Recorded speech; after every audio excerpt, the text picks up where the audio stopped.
सवाल उठते हैं तो जवाब देने वाला कोई नहीं होता। संविधान बोलता है लेकिन कुर्सियों पर बैठे लोग खामोश हो जाते हैं और जब कपिल सिब्बल बोलते हैं तो अदालत की नहीं संसद की दीवारें भी गूंज उठती हैं। जी हाँ, अब सवाल सिर्फ एक जज की टिप्पणी का नहीं, सवाल उस चुप्पी का है जो राज्यसभा के सबसे ऊंचे पद पर बैठा व्यक्ति साधे बैठा है। कपिल सिब्बल ने साफ कहा, सरकार जज शेखर यादव को बचा रही है और सभापति धनखड़ बस देख रहे हैं। याद दिला दें कि दिसंबर 2024 में 55 राज्यसभा सांसदों ने जज शेखर कुमार यादव के खिलाफ महाभियोग प्रस्ताव पेश किया था। आरोप था सांप्रदायिक टिप्पणी, न्यायिक मर्यादा की अनदेखी और खुलेआम विहिप के इशारे पर काम करने का। लेकिन 6 महीने बीत गए, महाभियोग नोटिस वही धूल खा रहा है और धनखड़ साहब शायद वेटिंग लिस्ट में दिख रहे हैं। सिब्बल का सीधा हमला। कपिल सिब्बल ने साफ कहा, एक जज पर कार्यवाही रुकवाई जाती है और दूसरे पर बिना महाभियोग जांच चलती है। ये असंवैधानिक नहीं तो क्या है। बिना नाम लिए उन्होंने जस्टिस यशवंत वर्मा का जिक्र किया, जिन पर सुप्रीम कोर्ट की इन हाउस जांच चल रही है, लेकिन संसद की कोई याचिका लंबित नहीं है। यानी कानून दो और फैसले दो। भेदभाव का सबूत। सिब्बल ने बताया कि राज्यसभा सचिवालय ने बाकायदा चीफ जस्टिस को चिट्ठी लिखी थी कि जब तक महाभियोग प्रस्ताव लंबित है तब तक जज यादव पर आंतरिक जांच ना की जाए, यानी उन्हें संविधान की सुरक्षा कवच दे दी गई, लेकिन जस्टिस वर्मा को क्यों नहीं। जज यादव का इतिहास। सवाल तो इस बात पर भी उठता है कि आखिर जज यादव कौन और क्यों इतनी सुरक्षा दी जा रही है। सिब्बल का आरोप, जज साहब ने खुलकर सांप्रदायिक टिप्पणी की, विहिप के मंच से हाई कोर्ट परिसर में भाषण दिया और फिर जब मामला सुप्रीम कोर्ट पहुंचा तो कुछ ना कुछ करके सरकार ने उन्हें बचा लिया। इलाहाबाद से दिल्ली तक की जांच की कहानी। कपिल सिब्बल ने दावा किया कि दिल्ली में जज यादव से पूछताछ हुई। इलाहाबाद हाई कोर्ट के चीफ जस्टिस से रिपोर्ट मांगी गई, जिन्होंने कथित तौर पर नकारात्मक रिपोर्ट दी, यानी सब कुछ था जांच के लिए, गवाही, दस्तावेज, आरोप, लेकिन कार्यवाही शून्य। संवैधानिक कुर्सियों की खामोशी। अब सवाल ये है, क्या राज्यसभा सभापति का काम सिर्फ हस्ताक्षर गिनना है? क्या संविधान की व्याख्या अब राजनीति के मूड के हिसाब से होगी? सिब्बल ने कहा, हमने दिसंबर में नोटिस दिया था, जून आ गया है, क्या 6 महीने एक दस्तावेज देखने में लगते हैं या ये जानबूझकर लटकाने की राजनीति है?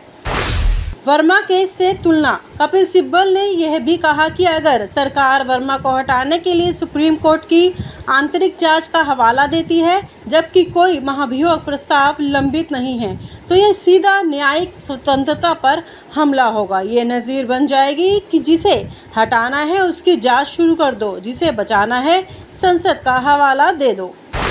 जजों की आज़ादी पर खतरा। यह पूरा मामला सिर्फ 2 जजों का नहीं है, यह एक नज़रिया है कि क्या न्यायपालिका अब भी स्वतंत्र है या वह सरकार के सिलेक्टिव सिस्टम में फिट की जा रही है। कपिल सिब्बल का गुस्सा यही है।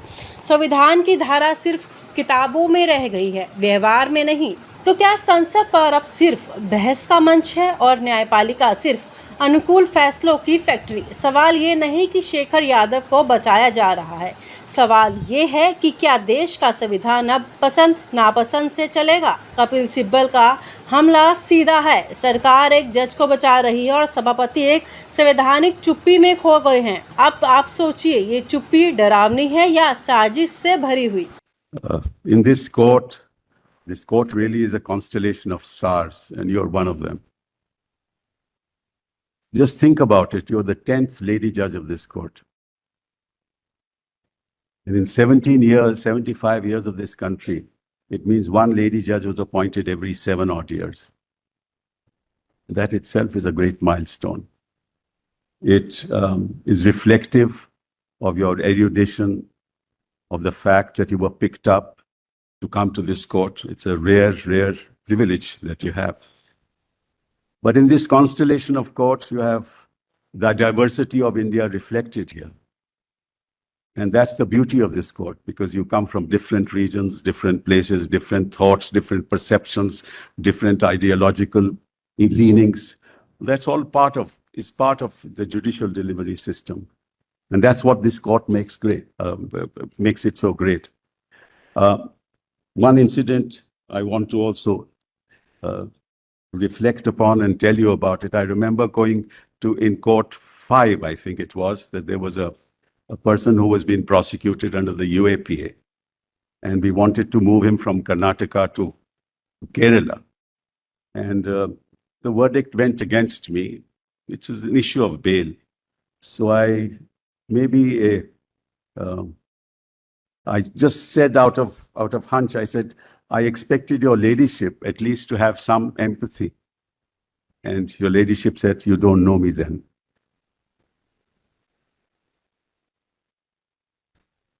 Well, we knew you before you came here, and we'll know you after you leave here.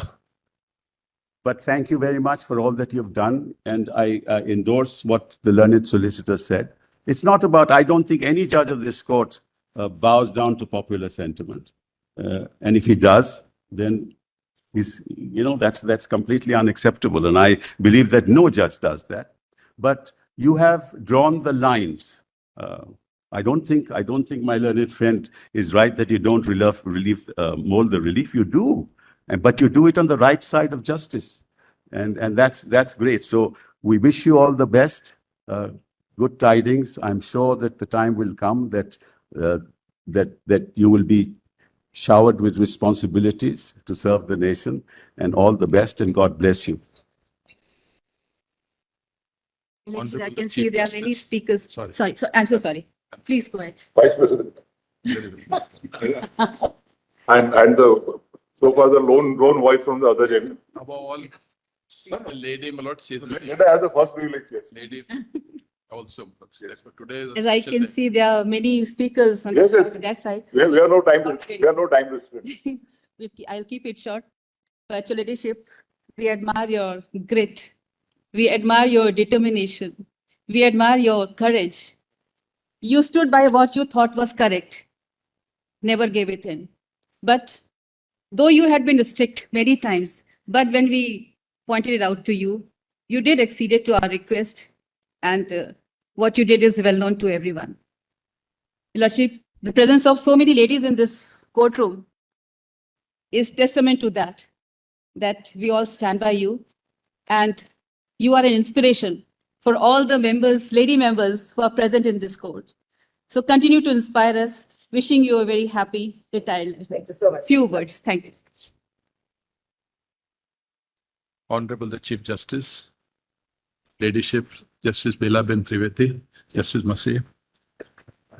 Today we gather here to bid farewell to a towering and eminent judge of this honorable court. This is a moment filled with gratitude, admiration, and emotion, dedicated to upholding justice, fairness, and values. I know her ladyship from the days of my practice in Gujarat High Court. When her ladyship was a lawyer, we have opposed one another in a few matters. Thereafter, her ladyship was appointed as a judge of the City Civil Court, Ahmedabad. There also, her performance was stellar performance. I remember a matter which I argued in the Supreme Court, which was a matter between two senior police officers. Her ladyship had given a judgment and she had quashed the proceedings. Her ladyship held in those days that the order issuing process was a revisable order under the CRPC. The High Court differed with her ladyship, but ultimately it came up in this honorable court. Justice Thomas endorsed her views, and her name is mentioned in the judgment also. So from those days in 2000, her ladyship left a mark that she is Supreme Court material. It was right in 2000. Then as far as the ladyship is concerned, I must tell that she's a very simple person. Simplicity is writ large as far as she is concerned. She's down to earth, unassuming, honest to the core. Her focus in judgments are nation, institution. She cares a lot about the institution and justice. She has rendered service to the nation. I wish her all the joy, happiness, health, and a very happy future. और आप हमसे जुड़े रहने के लिए subscribe करें YouTube पर, follow करें Twitter पर और लाइक करें Facebook पर। और ज्यादा जानकारी के लिए आपको टाइप करना होगा सिर्फ न्यूज नशा।